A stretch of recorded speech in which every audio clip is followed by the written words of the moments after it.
Assalamualaikum warahmatullahi wabarakatuh. Waalaikumsalam warahmatullahi wabarakatuh. Alhamdulillah kita ucapkan kehadiran Allah Subhanahu wa taala yang bagaimana kita telah berkumpul pada hari ini. Allahumma shalli ala sayyidina Muhammad wa ala ali sayyidina Muhammad. Salawat beringkan salam kita hadiahkan buat junjungan kita Nabi besar Muhammad sallallahu alaihi wasallam. Yang mana karena perantara beliau jugalah kita dapat menikmati kehidupan yang berbahagia seperti saat sekarang ini. Nah, pada hari ini kita ngopi-ngopi malam bersama saudara-saudara kita, Buya Mul, Buya Mario. Tentunya kita hanya akan ngopi-ngopi secara ringan saja, tidak akan membahas hal yang berat-berat. Buya, apa kabar Buya? Sehat Buya? Alhamdulillah baik. Alhamdulillah baik. Buya Mario? Alhamdulillah. Alhamdulillah. Gini Buya, ada sedikit hal-hal yang fenomena banyak terjadi pada saat sekarang ini Buya, mengenai kajian-kajian yang mana kajian itu ada yang menganggap itu bersifat rahasia dan ada juga yang menganggap itu tidak bersifat rahasia. Kalau menurut Buya secara pribadi bagaimana Buya? Mario bagaimana? Terima kasih atas kesempatannya kepada moderator. Memang ada yang dikatakan Volume tidak ada. keilmuan itu ada yang sifatnya rahasia dan ada yang sifatnya umum. Artinya yang dikatakan ilmu yang bersifat rahasia itu adalah dalam bentuk hal-hal yang tertentu, seperti adanya laku yang telah diamanatkan oleh guru yang tidak boleh untuk diberikan kepada orang lain, atau kepada yang bukan haknya yang menerima, atau juga kepada yang bukan haknya yang memberikan. Ada pula yang bisa diberikan tentang keilmuan itu dan yang bersifat umum. Ya, kalau untuk kajian pada dasarnya sah-sah saja. Kalau kita mau memberikan tentang keilmuan itu boleh pada dasarnya. Karena apa? Kita merujuk kepada bahasanya. Kalaulah Islam itu tidak disampaikan, atau kalaulah ilmu itu tidak disampaikan kepada khalayak ramai, dan bisa dikatakan Islam itu tidak akan bisa berkembang seperti saat sekarang ini. Ataukah ilmu itu bisa tahu kepada orang banyak itu melalui diam? Kan tidak, ya kan? Pasti melalui mujahadah seseorang, tablik akbar seseorang untuk menyampaikan, sehingga sampai kepada yang menerima tersebut. Kalau urusan dia bisa mengerti atau tidak paham, sesungguhnya yang memberikan hidayah kan bukan kita. Tugasnya seorang Rasul itu adalah menyampaikan bagaimana risalah-risalah Islam yang sesungguhnya. Seperti itu Bang Ari. Oh, seperti itu. Nah, ada pertanyaan lanjutan. Apa-apa saja hal yang tidak bisa disampaikan dan apa saja yang boleh kita sampaikan kepada khalayak ramai? Ya. Sebenarnya udah dijawab ya Bang Ari. Ya. Tadi pun udah saya jawab ya. Ya. Ilmu yang bisa disampaikan itu dalam bentuk pengetahuan. Ya. Pengalaman. Ya, contohnya tentang hukum-hukum itu boleh disampaikan, atau nyangkut kepada tasawuf, beberapa hal yang bisa disampaikan. Ya, bagaimana kita cara memandang, cara berpikir, ya kan, cara pengejauhan kepada Allah Subhanahu wa taala itu boleh disampaikan. Yang tidak boleh yaitu lakunya tadi Bang Ari. Laku yang telah diamanatkan oleh guru, dan itu yang telah kita sumpahkan di hadapan guru dan untuk Allah, kan seperti itu. Itulah tidak boleh untuk disampaikan. Nah, kalau hal-hal yang bersifat umum, contohnya misalnya bersifat ketuhanan atau konsep-konsep ketuhanan, apakah boleh kita sampaikan ke khalayak umum? Kalau konsep-konsep ketuhanan boleh disampaikan, maka dari itu telah disampaikan juga di dalam ayat, ya kan. Wa tilkal ansaluna dribu halinas wa mayakilu ila alimun. Sesungguhnya perumpamaan. Nah, dari perumpamaan itu kita bisa menyampaikan, Bang Ari, bukan secara gamblang, ya kan? Nah, seperti itu. Berarti kalau kita menyampaikan hal-hal yang berdasarkan konsep ketuhanan, kita tidak bisa serta-merta langsung Tidak menyatakan bisa. seperti A, seperti B, seperti C. Nah, seperti Namun kita sampaikan secara kiasan-kiasan. kiasan atau perumpamaan seperti itu. Lanjut ke Buya Amul, juga ada yang terkait mengenai pembahasan-pembahasan yang perlu dan tidak perlu disampaikan itu, Buya Amul. Kalau menurut pandangan Buya Amul, apa sih yang membuat ada suatu hal yang membuat itu dilarang, dan apa juga yang membuat itu boleh disampaikan? Apakah ada pandangan-pandangan dari ulama-ulama terdahulu yang menyatakan bahwa ini boleh disampaikan, ini tidak boleh disampaikan? Ya sebenarnya kan untuk kehati-hatian saja. Ada bahasa-bahasa yang mengatakan tentang sampaikanlah kepada orang yang tepat, sampaikanlah kepada orang yang memang membutuhkan, jangan disampaikan begitu saja. Itu sebenarnya kan untuk kehati-hatian. Cuma kalau kita lihat fenomenanya itu dari dulu, malah dari Nabi sekalipun,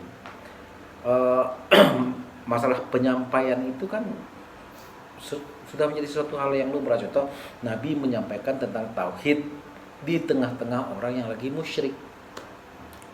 Respon orang-orang yang mendengarkan itu ya macam-macam. Ada yang menerima, ada yang menolak, malah ada yang memerangi. Ya itu it's okay aja, tidak ada masalah gitu loh. Kemudian seperti yang dikatakan oleh Buya Mario, kita kan harus tahu ilmu yang rahasia dan yang tidak boleh disampaikan, dan ilmu yang boleh disampaikan itu yang bagaimana gitu loh. Kalau kita ini, apakah kita akan menggugat Ibnu Athaillah di dalam Al-Hikamnya? Apa kita akan menggugat Miskatul Anwar Imam Al-Ghazali?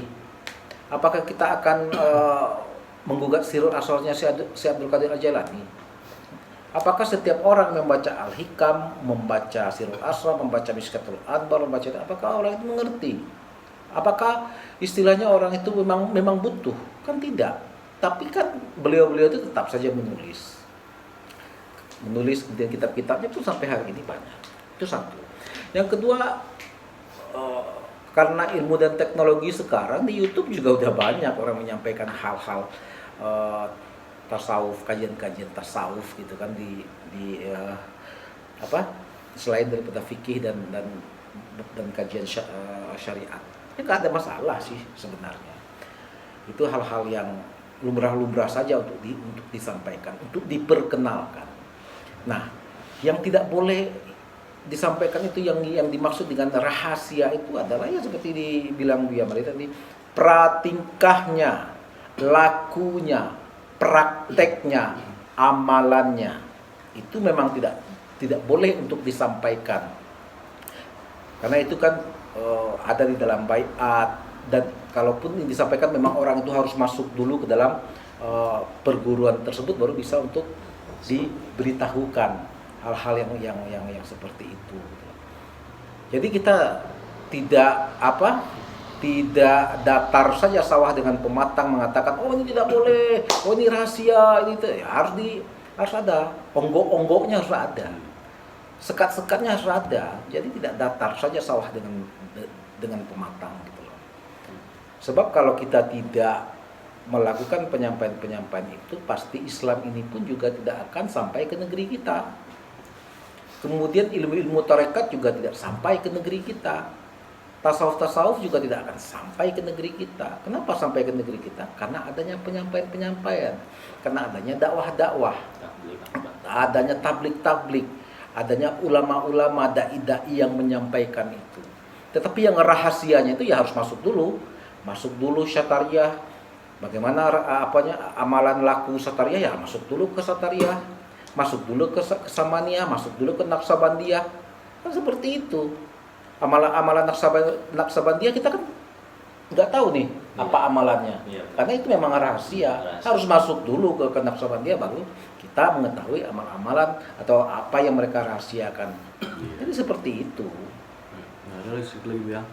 Terkait mengenai penyampaian secara kerahasiaan itu kepada khalayak umum atau awam, apakah itu harus disampaikan secara sistematis dulu atau terserah kita sampaikan secara gamblang atau bagaimana? Bagaimana menurut pendapat Buya? Iya, seperti yang dibilang Mario tadi, syariat itu berlahir. Maksud syariat itu berlahir adalah secara fisikly kita melakukannya. Istilahnya kalau sholat jelas, takbirnya jelas, rukuknya jelas, sujudnya jelas, dan bacanya ini itu syariatnya. Ada rukunnya, ada syarat syahnya. Kemudian syariat itu juga adalah hukum-hukumnya jelas, haram, halal, wajib dan sebagainya. Syariat. Yang bagian hakikat itu istilahnya hakikat atau ke makrifat itu kan penyampaiannya adalah berkias-kias, berumpama-umpama. Al-Quran itu kan mutasyabihat. Hampir sebagian besar adalah mutasyabihat, tidak bisa untuk ditelan bulat-bulat. Kalau ditelan bulat-bulat akan keselak oleh bahasanya bersayap. Bahasa-bahasa kiasan, bahasa-bahasa pengantar. Apakah mungkin bahasa-bahasa pengantar itu sudah kita anggap isi? Kan belum bisa dikatakan seperti itu. Jadi penyampaian hakikat atau ma'rifat itu tentulah penyampaian yang berkias, penyampaian yang kadang bersyair-syair, kadang penyampaian yang berpuisi-puisi. Kita tengok saja lah, seperti Rumi gitu kan, bagaimana puisi-puisinya itu. Kalau ditarik kesimpulannya, kita menyampaikan itu tidak terlalu secara gamblang ya. Tidak secara gamblang. Misalnya matikan dirimu sebelum mati. Ya. Nah, bagaimana cara mematikan dirimu sebelum mati? Lalu kita bertakbiratul ihram lah, berlailatul qadar lah, berpuasa khawasul khawas lah, atau panggilah cincangan burung-burung dari 4 puncak gunung. Cara kita menyampaikan bagaimana mati sebelum mati itu dengan bahasa seperti itu gitu loh. Sama juga halnya dengan Al-Qur'an ya. Karena istilahnya ayat yang bersifat muhkamat dan ayat mutasyabihat. Ada yang secara jelas dan gamblang, dan ada juga yang tersirat di situ. Tersirat yang harus dicari kedalamannya kan. Berarti kalau kita sampaikan ke khalayak umum juga harus seperti itu juga, Harus seperti itu. Ya, harus seperti itu gitu loh. Kita pindah dulu ke Mario ya. Nah, terkait mengenai penyampaian secara umum itu, apakah orang tersebut harus tergabung dulu dalam suatu aliran tertentu atau bagaimana, Mario? Ya. Apakah bisa kita sampaikan secara umum ke orang yang biasa saja atau harus tergabung dulu? Ya, untuk penyampaian kan udah dijawab sendiri, ya kan? Moderator pun sebenarnya udah ngejawab ya kan? Secara umum, ya namanya aja secara umum ya boleh ya kan? Ya tapi kan nggak harus ikut dulu. Nggak harus. Ya. Karena penyampaian umum Ya. ya boleh untuk umum. Ya. Penyampaian Jadi, khusus tentu ya. khusus. Wah. Mungkin saya menambahkan ya dari yang disampaikan sama Buya Mul tadi, dari berlahir, ya kan? Berlahir, berbatin, bernyata, berkias, ya kan? Nah, jadi yang dari 3 bernyata itu sebenarnya posisinya kita memang harus mengetahui lakunya, ya kan? Karena ini loh tata caranya, ini prakteknya, dan ini laku yang harus dilakukan oleh seorang